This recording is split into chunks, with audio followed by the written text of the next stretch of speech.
भारत ने चीन पर बोला जोरदार हमला, एक ही झटके में जिनपिंग हो गए चित। ताइवान को मिलेगा भारत का फुल सपोर्ट, अमेरिका भी ड्रैगन की मर उड़ेगा गर्दन। दोस्तों, नरेंद्र मोदी के प्रधानमंत्री बनने के बाद भारत के रुख में जबरदस्त बदलाव देखने को मिला है। भारत का रुख अब डिफेंसिव होने के बजाय ऑफेंसिव हो चुका है। भारत अब किसी भी संबंध को संभालने की एक तरफा जिम्मेदारी बिल्कुल नहीं लेता है। सामने से जिस तरह का एक्शन लिया जाता है, भारत उसे वैसा ही रिएक्शन सूट समेत वापस कर देता है।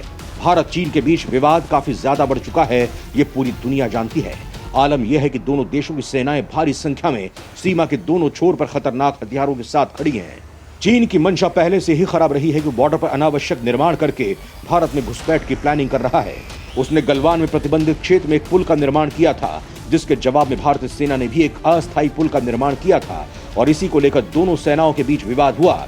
यह विवाद खूनी संघर्ष में बदल गया, जिसमें भारतीय सेना ने चीनियों को नानी याद दिला दी थी। इसमें चीन के 40 से ज्यादा सैनिक मारे गए थे, जबकि भारतीय सेना के 20 जवान शहीद हो गए थे। दोस्तों, भारत चीन सीमा विवाद के बीच एक जबरदस्त ट्विस्ट आ गया है। आप सोच रहे होंगे कि आखिर ये ट्विस्ट क्या है, इसकी वजह से चीन पर दबाव क्यों बढ़ गया है, भारत चीन पर भारी क्यों पड़ रहा है। तो दोस्तों, चीन को चारों तरफ से घेरने में लगे अमेरिका ने ताइवान में अमेरिकी संसद की स्पीकर नैन्सी पेलोसी को भेजकर चीन को जबरदस्त झटका दे दिया। सुपर पावर के इस एक्शन से चीन तिलमिला उठा। उसने अमेरिका को धमकी तक दे डाली, लेकिन अमेरिका तो यहां चाहता था कि चीन तिलमिलाकर कोई कदम उठाए और अमेरिका भारत की मदद से चीन को मसल कर रख दे। अमेरिका ने चीन को उकसाने की जबरदस्त कोशिश की थी। जब चीन ने ताइवान पर हमले की तैयारी करनी शुरू कर दी, ताइवान के बॉर्डर पर युद्धाभ्यास शुरू कर दिया, तो सुपर पावर ने चीनी बॉर्डर पर भारत के साथ युद्धाभ्यास का ऐलान कर दिया।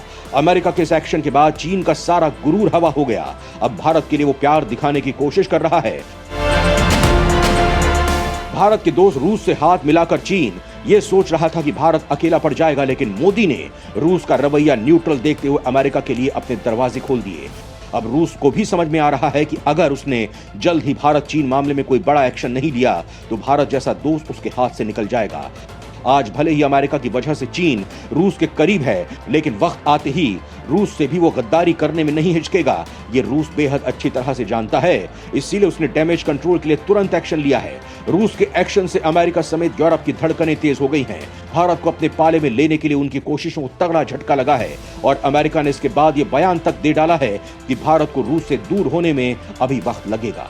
दोस्तों, सवाल उठता है कि आखिर रूस ने ऐसा कौन सा कदम उठाया है जिसके बाद दुनिया में हलचलें तेज हो गई हैं।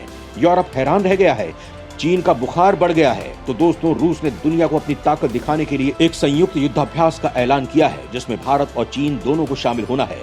इस युद्धाभ्यास के द्वारा रूस दुनिया को अपनी ताकत दिखा रहा है।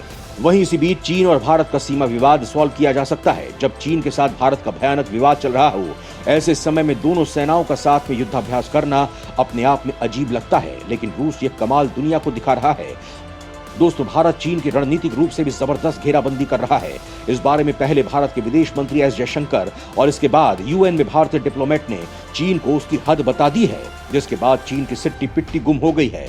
पूरी दुनिया में तहलका मच गया है। यूरोप, अमेरिका बेहद खुश हो गए हैं। तो दोस्तों, सवाल उठता है कि आखिर भारत ने चीन के खिलाफ क्या बयान दिया है, चीन के मामले में भारत ने अपनी नीति में क्या बदलाव किया है, जिनपिंग के चेहरे पर हवाइयां क्यों उड़ रही हैं। तो दोस्तों, इन सवालों के जवाब जानने के लिए पूरा वीडियो देखिए, आपका दिल गदगद हो जाएगा। सुरक्षा परिषद में चीन पर गर्जा भारत। दोस्तों, पहले तो भारत के विदेश मंत्री एस जयशंकर ने चीन को यह क्लियर कर दिया कि अगर उसने भारत की सीमा में अशांति फैलाने की कोशिश जारी रखी, तो भारत और चीन के बीच संबंध सामान्य नहीं हो सकते और भारत को चीन के प्रति अपनी नीतियों में बदलाव करना पड़ेगा।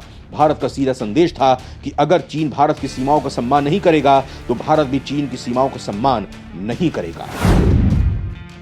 उन्होंने कहा कि चीन ने भारत के साथ सीमा समझौतों की अवहेलना की है, जिससे द्विपक्षीय संबंधों पर असर पड़ रहा है। उन्होंने कहा कि स्थायी संबंध एक तरफा नहीं हो सकते हैं और इसमें परस्पर सम्मान होना चाहिए। जयशंकर ने यह भी कहा कि भारत और चीन के बीच 1990 के दशक से समझौते हैं। उन्होंने कहा कि चीन ने इसकी अवहेलना की है। कुछ साल पहले गलवान घाटी में क्या हुआ था, आप जानते हैं। उस समस्या का समाधान नहीं हुआ है और यह स्पष्ट रूप से प्रभाव डाल रहा है।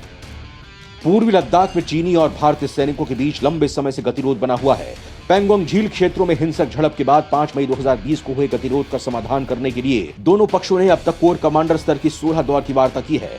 साल 2009 से 2013 तक चीन में भारत के राजदूत रहे जयशंकर ने कहा कि संबंध एक तरफा नहीं हो सकते और इसे बनाए रखने के लिए परस्पर सम्मान होना चाहिए। जयशंकर ने कहा कि वो हमारे पड़ोसी हैं और हर कोई अपने पड़ोसी के साथ मैत्री के साथ रहना चाहता है। मुझे आपका और आपको मेरा सम्मान करना चाहिए। उन्होंने कहा, हमारा दृष्टिकोण बहुत स्पष्ट है कि यदि आपको बेहतर संबंध बनाने हैं तो एक दूसरे के प्रति सम्मान होना चाहिए। प्रत्येक के अपने हित होंगे और हमें एक दूसरे की चिंताओं के बारे में संवेदनशील होने की जरूरत है। जयशंकर ने कहा, स्थायी संबंध एक तरफा नहीं हो सकते। हमें आपसी सम्मान और आपसी संवेदनशीलता की आवश्यकता है। बैंकॉक में जयशंकर ने कहा था कि चीन ने सीमा पर जो किया है उसके बाद भारत और उसके संबंध अत्यंत मुश्किल दौर से गुजर रहे हैं। उन्होंने इस बात पर जोर दिया था कि अगर दोनों पड़ोसी देश हाथ नहीं मिलाते हैं तो एशियाई शताब्दी नहीं आएगी। जयशंकर ने बैंकॉक में प्रतिष्ठित चुलालांगकॉर्न विश्वविद्यालय में हिंद प्रशांत का भारतीय दृष्टिकोण विषय पर व्याख्यान देने के बाद कुछ प्रश्नों का उत्तर देते हुए बात कही थी। भारत के विदेश मंत्री के इस बयान के बाद चीन ने भी पॉजिटिव रिएक्शन दिया था और जयशंकर के बयान का समर्थन किया था, लेकिन सीमा पर कोई बदलाव देखने को नहीं मिला। इसके बाद भारत ने चीन को यूएन में जमकर लताड़ लगाई है। चीन का दिमाग सन रह गया है, उसे बाजी भारत और अमेरिका की तरफ जाती हुई दिखाई दे रही है। तो आखिर भारत ने यूएन में क्या कहा है? भारत के इस तगड़े एक्शन के बाद चीन की हेकड़ी बाहर क्यों आ गई है?